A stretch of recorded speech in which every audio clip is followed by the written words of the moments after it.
अस्सलाम वालेकुम। मैं अपने कमरे में डरी सहमी हुई थी। मेरी सास के कमरे में आज फिर पंचायत लगी हुई थी। मेरे सास, ससुर, जेठ और जेठानी सभी मौजूद थे। मेरे शोहर सोफे पे सर झुकाए आजिज़ी से बैठे हुए थे। मेरी सास कह रही थी, देख बेटा, मैंने तेरी शादी घर आबाद होने के लिए की थी, इसलिए नहीं कि तू खुशियों को तरस जाए। और इंसान की ज़िंदगी में खुशियाँ बेटा तभी आती हैं जब इसके घर में बच्चों की किलकारियाँ गूंजती हैं। जब बच्चा प्यार से बाबा कहता है, बेटा बाप के सीने पर चढ़कर सोता है, तो बाप की सारे दिन की थकन उतर जाती है। एक तो है बैल की तरह मेहनत किए जा रहा है और आंगन तेरा सूना है। कल बुढ़ापे में कौन तेरा सहारा बनेगा? क्या कभी ये सोचा? अपने बड़े भाई को देख, 4 बच्चे हैं, अल्हम्दुलिल्लाह। ज़िंदगी में सुख ही सुख है।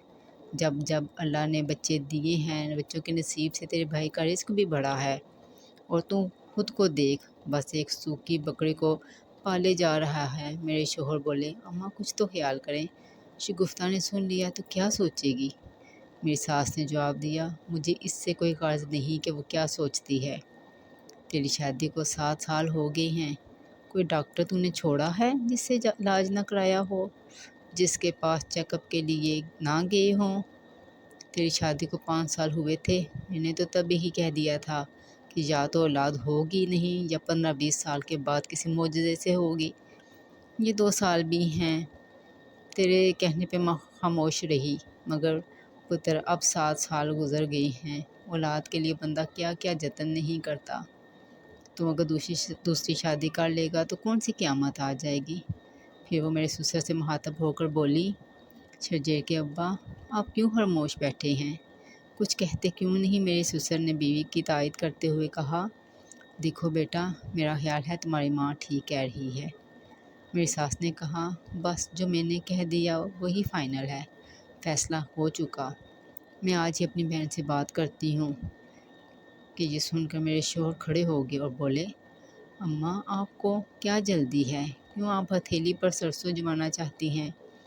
मेरी सास ने कहा, पुत्र तेरी ज़िंदगी के 7 साल ज़ाया हो गए हैं, पहले ही बहुत देर हो चुकी है, ऊपर से तू हथेली और सरसों की बातें कर रहा है। मेरे शोहर ये कहकर कमरे से बाहर निकलने के लिए मुड़े। अम्मा जल्दबाजी की ज़रूरत नहीं, मुझे सोचने के लिए वक्त दें। मेरी सास ने कहा, ठीक, अगर तू दूसरी शादी नहीं करना चाहता तो अपनी बीवी को लेकर अलग हो जा। ये सुनते ही मेरे जेठ बोले, अम्मा ये आप क्या कह रही हैं? मेरी सास ने कहा, ये मेरा आखिरी फ़ैसला है। मेरे शोहर ने जवाब दिया, ठीक है अम्मा, मैं शगुफ्ता को लेकर अलग हो जाता हूँ। ये कह के मेरे शोहर कमरे से निकल आए और मेरे जेठ इनके पीछे ये कहते हुए आए, शर्जील ये क्या बचपना है?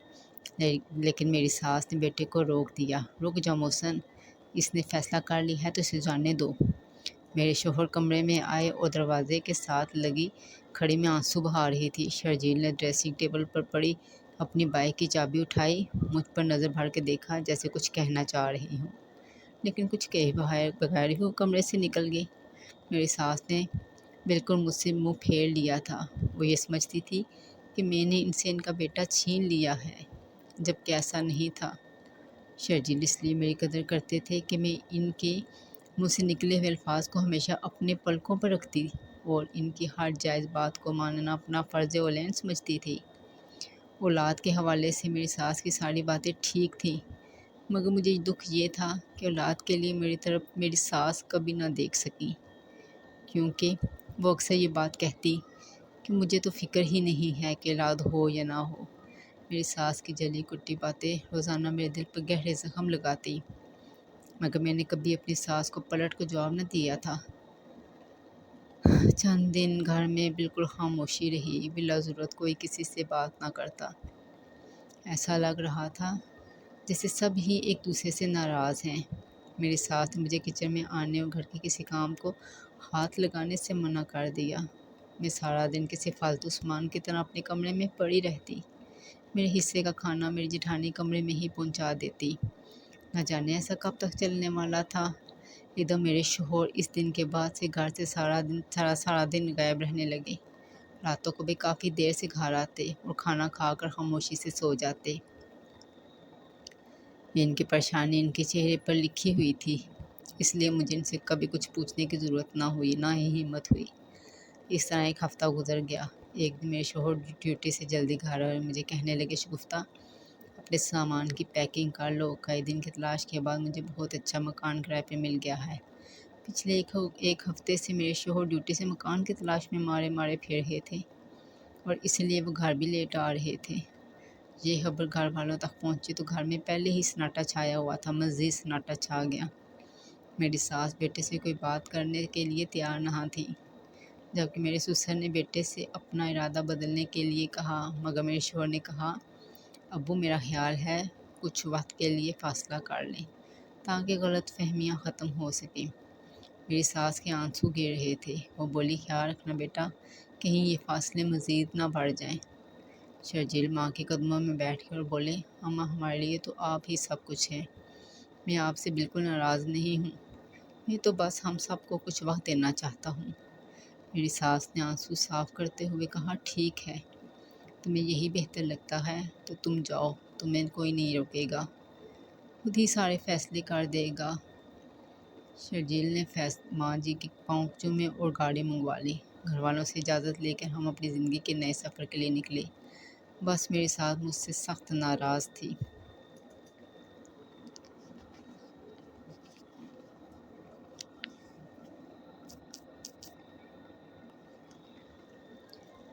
وہ مجھ سے سخت ناراض تھی۔ وہ مجھ سے نہ ملی، بلکہ مجھے دیکھ کے منہ پھیر لیا